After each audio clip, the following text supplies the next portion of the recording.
Shalom, shalom, bien-aimés dans le Seigneur. Je vous salue dans le nom tout puissant et précieux de Jésus-Christ de Nazareth. Que la paix et la grâce du Seigneur soient avec vous. J'aimerais dire ceci, notre Dieu est merveilleux.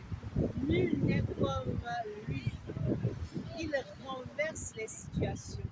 Il est le maître des temps et des circonstances. Ce soir, je voudrais vous raconter une petite histoire.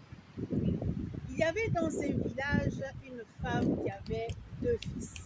Et aucun n'était marié. Et il y a l'aîné qui a rencontré une femme qui malheureusement n'était pas aînée de cette femme.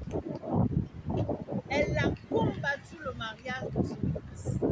Elle disait haut et fort que cette fille n'était pas destinée à son fils. Donc cette jeune fille a été humiliée, elle a été rejetée par cette fameuse dame.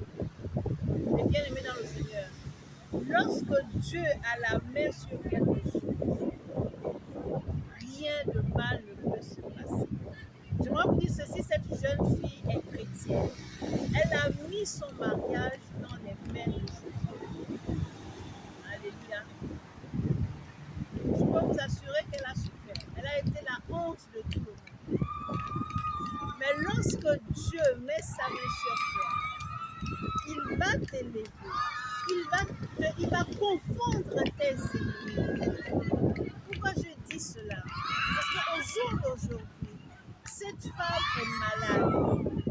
Ce n'est pas que ses enfants ne s'occupent pas d'elle, non.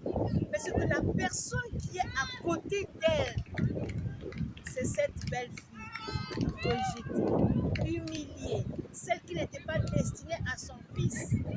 C'est cette jeune fille qui s'occupe d'elle aujourd'hui.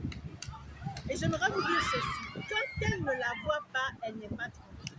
Parce que c'est cette jeune fille qui est devenue sa belle fille, qui s'occupe d'elle, qui la douche, qui lui donne ses médicaments, qui l'habille, qui lui donne à manger. Quand elle ne la voit pas, elle n'est pas tranquille. Et pourtant, c'était la rejetée. Et pourtant, c'était celle qui n'était pas destinée à son fils. Mais aujourd'hui, elle ne jure que sur elle. Quand elle ne la voit pas, elle n'est pas tranquille. Elle demande où est-ce qu'elle est. Est-ce qu'elle viendra aujourd'hui? Et pourtant, elle habite avec elle. Mais quand elle ne la voit pas, elle n'est pas tranquille. J'aimerais dire ceci, femme. Tu peux conseiller ton fils, mais tu ne peux pas choisir l'épouse de ton fils. Si ton fils a dit c'est cette femme, si tu veux le bonheur de ton fils, tu ne t'opposes pas. Tu vas conseiller, mais tu ne vas pas t'opposer et crier haut et fort que cette fille, je ne la veux pas, je ne la veux pas. On ne peut pas être aussi cruel. Mais comme Dieu sait faire les choses, aujourd'hui c'est cette belle fille qui s'occupe de sa belle-fille. Elle ne veut même pas que ses filles s'occupent d'elle. Vous voyez comment Dieu confond les choses, comment il renverse les situations. Donc, je m'adresse ici à une mère qui se dit, c'est moi qui vais choisir les femmes de mon fils. J'aimerais te dire ceci, non, tu n'as pas le droit. Tu ne choisiras pas la femme de ton fils. Il fera son choix. Il épousera qui il veut. Ce n'est pas toi qui vas lui imposer une femme. Vous voyez, aujourd'hui, quelle honte pour la maman. Mais gloire soit rendue à Dieu. Que cette fille le fait avec amour. Vous voyez, des fois on cherche des divisions inutilement.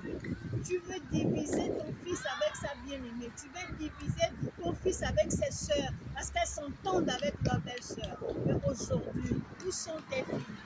Tu ne veux pas entendre parler d'elles. Ce n'est pas que les filles l'ont abandonnée et non, elle vient de dans le Seigneur. Mais c'est qu'elle veut seulement que ce soit sa belle-fille qui prenne soin d'elle. Ah, bien-aimée dans le Seigneur. Le choix de Dieu pour une personne, personne ne peut venir mettre sa bouche là-dedans. Non, non, non, non, non. Donc, je m'adresse ici à ces femmes qui se disent, mon fils épousera la femme que j'ai choisie. Je te dis non. En tant que servant de l'Éternel, je te dis non. Si tu aimes ton fils, tu vas accompagner ton fils. Tu vas prier pour ton fils. Une maman ne peut pas chercher le malheur de son fils, mais une maman cherche le bonheur de son fils. Si ton fils est heureux, ta belle-fille est heureuse, mais c'est la joie dans la famille. C'est l'unité, c'est l'amour. Et on peut faire beaucoup de choses. Alors, sortez de ces idées de ces pensées négatives. C'est moi qui décide. Non, vous ne décidez rien. Vous ne décidez rien. Quand l'enfant était dans le ventre, tu décidais de quoi tu voulais manger. Qu'est-ce que tu veux, à quel moment tu allais dormir. Mais là que l'enfant est dehors, il est libre de choisir sa bien-aimée. C'était le message que j'avais pour ces mamans qui pensent que leur fils là leur appartient. Non, non, non. Que Dieu vous bénisse. C'était votre homme, sœur et savoir, le prophète Jérémie, du ministère des enfants perdus, président du mouvement de femmes abusées, restaurées par Christ. Amen.